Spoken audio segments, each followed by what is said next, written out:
For the first 6 months of its life, PSO2 New Genesis was in somewhat of a sad state. I think they did a great job laying an enjoyable foundation, but any player that played for more than a couple weeks had pretty much seen everything the game had to offer and didn't have much reason to log in often. This had many people like myself anxiously awaiting what we learned to be the Retem update, the first major update for NGS.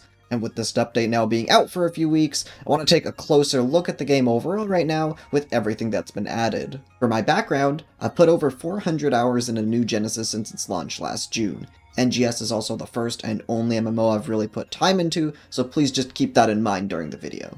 Also, I apologize, I will be repeating some points from previous PSO2 videos I've uploaded, but there are quite a few important things I want to go over, and also allow this video to stand on its own. I want to start with the base combat and movement of NGS, as I think they're easily some of the best parts about the game right now. Every class has their own special attacks, known as photon arts, and/or magic spells. These consume PP, which can then be regained quickly by doing regular attacks. This creates a system that encourages players to go on the offensive, trying to do some kind of attack at all times. However, you can't just mindlessly beat up enemies, as they will still get an opportunity to attack. To combat this, you can time a parry or dodge. When done properly, these options negate any damage you would have taken otherwise and greatly reward you for learning the timings of enemy moves. I really enjoy the system as it all comes together to keep me engaged in combat, trying to both maximize damage and avoid taking it. Movement also plays a big part in why I have so much fun with NGS. You're given a run, double jump, glide, and wall jump that all flow into each other very smoothly. With these options in play, getting from point A to B and just exploring the world in general ends up being a lot more enjoyable than it would be otherwise. Verticality can also play a part in the world design, with the movement system easily allowing you to quickly scale tall structures. Combat and movement then go hand in hand. Many enemies will reposition themselves often, forcing you to keep on your toes as you chase them down. Many enemies will also encourage you to go in the air, for example to attack a weak point. To fight enemies, you have an assortment of 8 classes and 16 weapon types to choose from, each with their own strengths and weaknesses. Players can easily experiment with classes, being able to change them at no charge. You also pick a subclass that will give access to the weapon types and some skills from that class. For example, I've been playing Bouncer since its release. It has a cooldown move called Jet Sweep Jolt that does a lot of damage and recovers some PP. I also sub the Force class, which gives me access to PP Convert, another cooldown ability that temporarily boosts PP recovery when not using photon arts or spells. Combining these two skills, I can use Jet Sweep Jolt and activate PP Convert during its startup,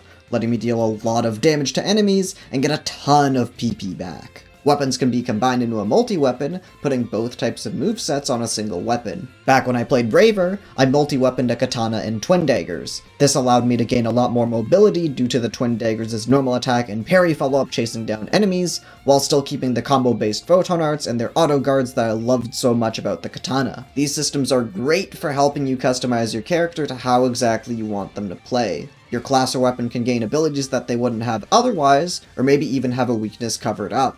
The game also does a good job when it comes to rewarding you and making you stronger as you go through the story.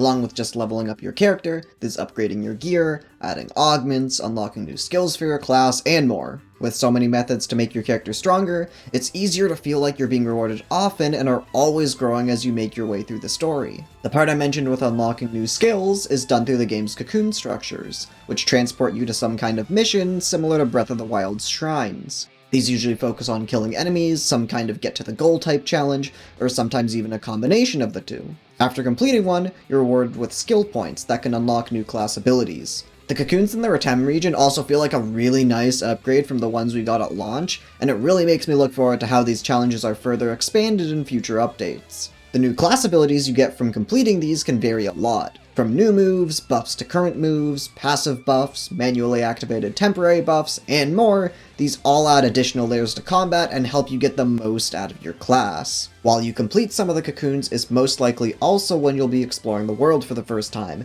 and I have to mention how much I like the areas that have been crafted with both Aelio and Retem. Aelio can be classified as a grassland region, which may sound boring at first, but there's enough diversity within its subsections where each of them can really stand out. Central Aelio is mostly just plains, but is also home to Mount Mahinapali, a large mountain viewable from many areas across the map. There's also the swamp and plateau of North Aelio, long coastal area of West Aelio, and beautiful scenery and waterfalls of South Aelio. The Retem region is no slouch either, with its subregions also feeling very unique from one another. Central Retem contains sprawling desert hills, an oasis, the giant pyramid, as well as the eastern coastal region. West Retem has a huge valley and mountain paths, South Retem has a lot more of a rocky coastline, and North Retem has much taller rock structures and lower canyon areas that play with the verticality more than pretty much any other area. So there's a decent amount going on as you progress through the story, but what there is to do after you're done is where the larger problems start to arise.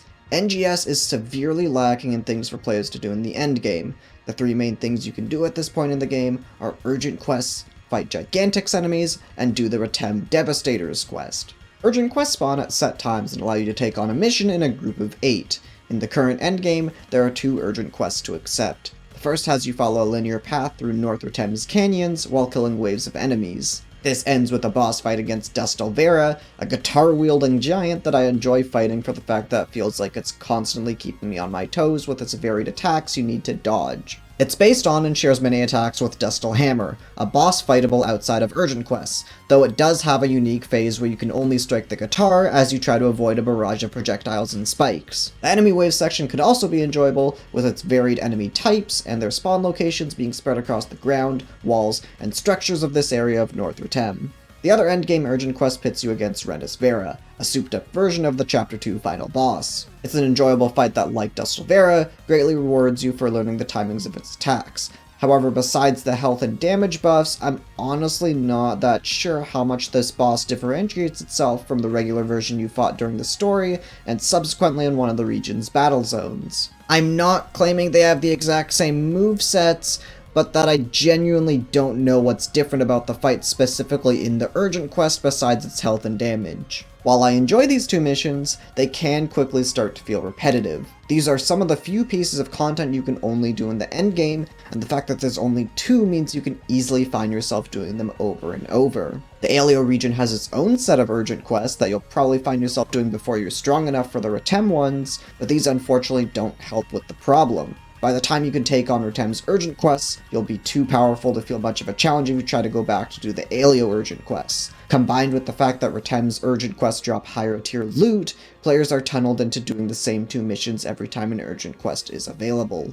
Again, while I don't think they're bad, my enjoyment of them quickly drops when I'm doing them over and over. Adding to this is how these urgent quests can even struggle to feel distinctive in the first place. While I do still enjoy them as is, there's a lot that could be done to make them stand out from the other combat encounters you can do outside of the urgent quests. As previously mentioned, the 2 bosses in Retem's urgent quests have similar variants that can be fought outside these missions.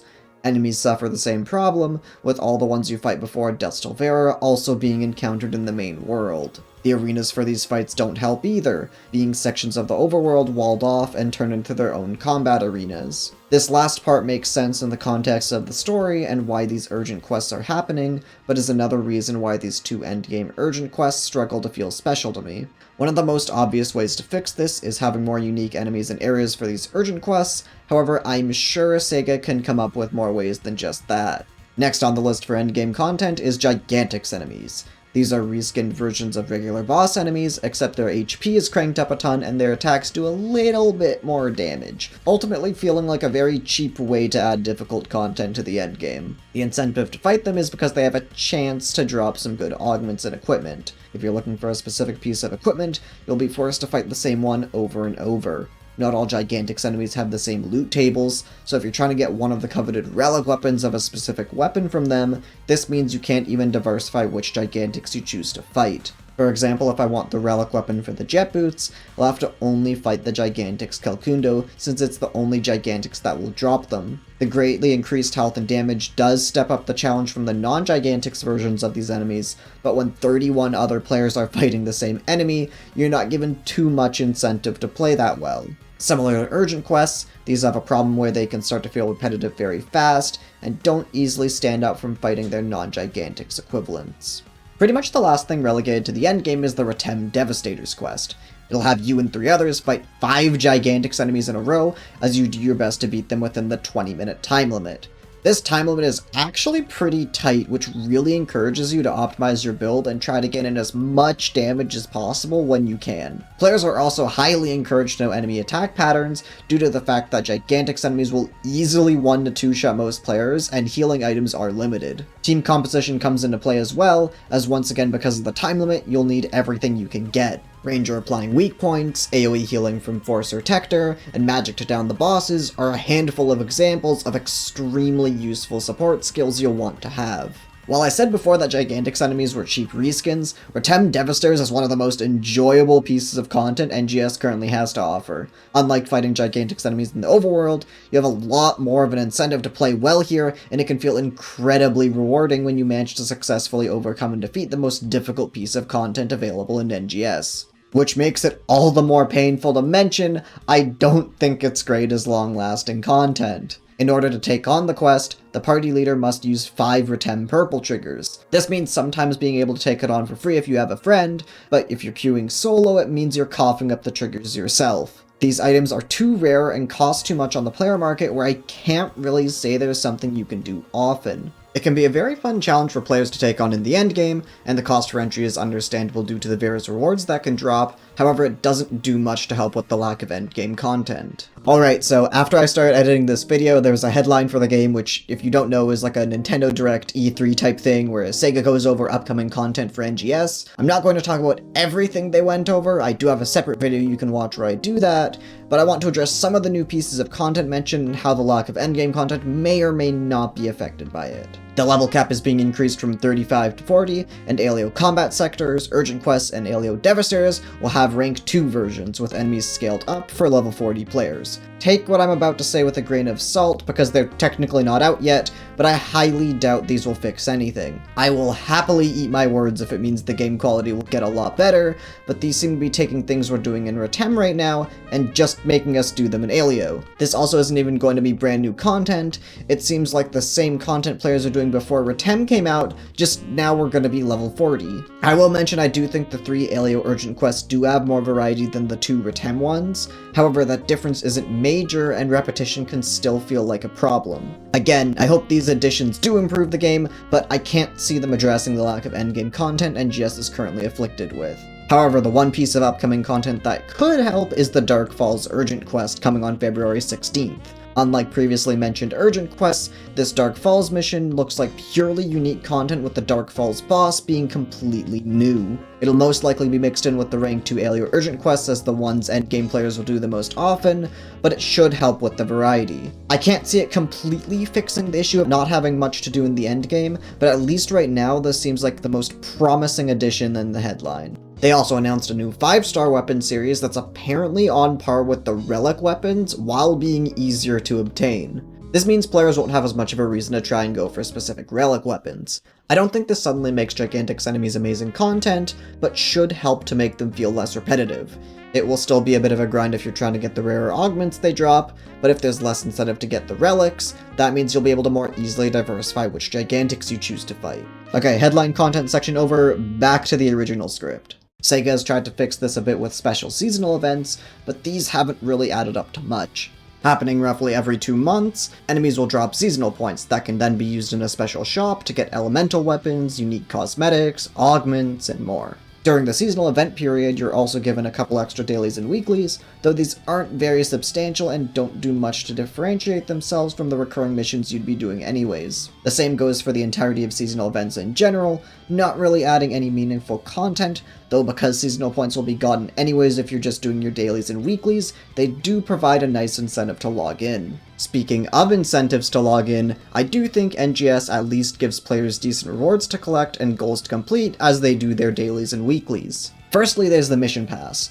It gives you rewards as you level it up, which is just done by completing your daily and weekly quests. And yes, it does kinda look like the Battle Pass. The rewards from this include items like augments, cosmetics, stamps for the in-game chat, tickets to roll the game's special scratch banner, and more. Another incentive to log in is also the refreshing side quests from the NPC Leah May. These only reward experience points, but are another thing you can passively work towards and give you a little boost. Neither the mission pass or the Leah May quests are really going to make you do much different if you are already doing your dailies and weeklies anyways, but provide more rewards for logging in and completing them. After completing the Retem story, you're also given the Relentless Training quest line, which tasks you with defeating a certain amount of specific enemy types, with each quest being given one at a time. Sega has given players over 2 months to do them all, and as you can imagine from that, they take quite a bit of time to complete. If you want to finish all of them, you'll have to go out of your way to kill all these enemies, but you'll still slowly complete some of them through your dailies and weeklies, so this incremental progress and subsequent rewards can also give some incentive to log in.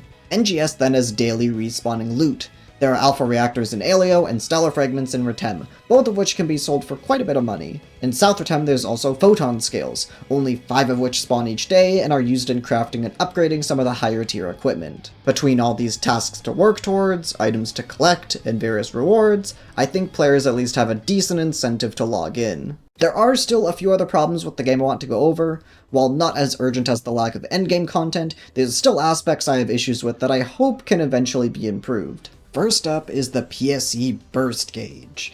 Throughout the world are designated battle zones with high concentrations of enemies to fight, providing a great area to more efficiently gather experience points and items. To add to this, you're given the PSE Burst gauge while in these areas. When killing enemies, this meter can increase, and when full, spawns a ton of enemies to fight for a set time. The problem is that killing enemies also has a chance to decrease the gauge. It's all left up to luck, and it's incredibly easy to feel robbed if the gauge suddenly goes down right before a burst, with there being nothing you can do. In the clip you're seeing here, the gauge happened to go down literally less than a second before killing the boss that should have made the gauge full. And here's another clip of the exact same thing happening, once again just because of RNG. It was apparently made harder to decrease the gauge after the Retem update, but this hasn't stopped the mechanic from being very annoying for a lot of players. Another big problem I have is the limited side quests being simply boring. Most of them task you with collecting items, killing enemies, or just going to a place on the map. The problems with these are mostly a combination of being very short, and again, not really providing anything different from your dailies and weeklies. Many of the Leah May quests are the same, but I have an easier time excusing those because they're recurring. These limited side quests are a one-time deal and barely stand out. Not helping with these side quests are the NPCs that give them to you. Before making this video, I couldn't remember any of them for the life of me due to how easily forgettable they are. Pretty much every NPC, regardless of if they give you a quest, have as much dialogue and character as NPCs in the original Phantasy Star. Maybe this is more of a personal problem, but NPCs can be one of my favorite parts in RPGs when they're done well. You can have a lot of fun interactions, help add to the world building, and even help add interest to an otherwise boring questline. Aspects which the new Genesis NPCs are severely lacking in. For this video I went through both Central City and Retem City, and I struggle to remember any of them even now. The only standout characters were Leah May, who always seems happy to see you, Reinaldine, who is very dismissive of you and talks about how hard her relentless training quests are, and Grief, Retem's item enhancement shopkeeper, who just seems really excited about you getting stronger, and honestly I can't help but smile whenever I see him. Alright, time to get buff. Come back anytime you want to get stronger. However, these are only 3 of the many NPCs present and don't do nearly enough to stop this from being an issue with me. The last issue I want to voice is the physical implementation of the Retem region and regional borders. When the Retem region was added, it turned out you can't actually just walk between Aelio and Retem wherever their borders meet. Large blue barriers are spread along the outer edges of regions that don't let you pass. My main issue with this is it makes the current region feel more like separate areas than part of one large world. Yes, you can travel across the regions on foot through the one bridge connecting them, and fast travel is still an option, but it was honestly disappointing to see these are the only 2 methods. I will admit I'm not in an urgent need to travel on foot between regions wherever I want for mechanical purposes, but this still makes the regions feel disconnected to me. These regional borders aren't even split down the middle, which creates another problem for me, that being traversal in the outer edges of regions feels annoying and restrictive at times. Walls are pushed far too much into the land for my liking, and specific sections of the barrier will jut into the region you're in, meaning sometimes you'll be forced to move around it, even if it looks like you should have a straight path to where you want to go. This is present both between Aelio and Retem, as well as the borders of currently unreleased regions. For this happening at the borders of regions not out right now, it's a little more understandable, but I can't help but still feel frustrated by it, especially when it's between two finished regions. I'm not very knowledgeable on game development, but would it really have been that hard to at least push these walls back a bit? You luckily don't have to spend that much time in these areas, but moving through them still feels like more trouble than it should be. With all of this in mind, you might be surprised to hear I can honestly still recommend New Genesis to people. I think as players progress through the story content, the game is still doing a good job providing you a lot of goals to work towards, and exploring the world can still be a lot of fun, especially when it feels more fresh. Once again, I really enjoy the combat and think it's one of the best things NGS has going for it right now.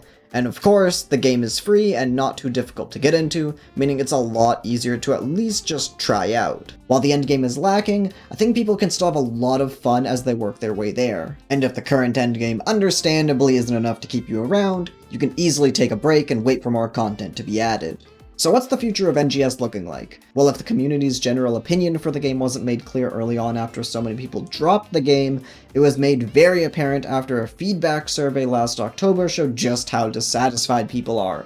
Holy shit, just look at those numbers. A majority of Japanese players reported having some level of dissatisfaction, and only 25% of global players were actually satisfied. The shining ray of hope in all of this has been Sega's attitude, that being very open about addressing criticism. For example, during their last headline video, they spent around 9 minutes talking about the feedback they got in that previously mentioned survey, and discussed how they're going to try and fix some of the largest problems players have with the game. Of course, we'll have to wait and see if Sega is able to follow through with their promises, but their openness and willingness in addressing NGS's problems gives me hope that they do care about the game, and will work hard towards making it better than it currently is. And speaking of surveys, Sega is running another one right now for the game as of the Retem update. If you're unhappy with New Genesis's current state, which I'm sure many of you that play the game understandably are, I highly encourage you to fill it out. And if you do, please make sure to be respectful about it. Again, Sega appears very accepting of feedback, and I think these surveys can do a lot to let Sega know why people aren't enjoying the game, and ultimately change the game for the better. The survey is linked in the description below. Thank you so much for watching this to the end. Never done a scripted video this long before, so please, if you enjoyed it, like, subscribe, comment your own thoughts on the game. These all do a ton to help support the channel. If you enjoyed this more critique-like content, I had a ton of fun making this video and would love to analyze more games in the future. I'll see you next time. Take care.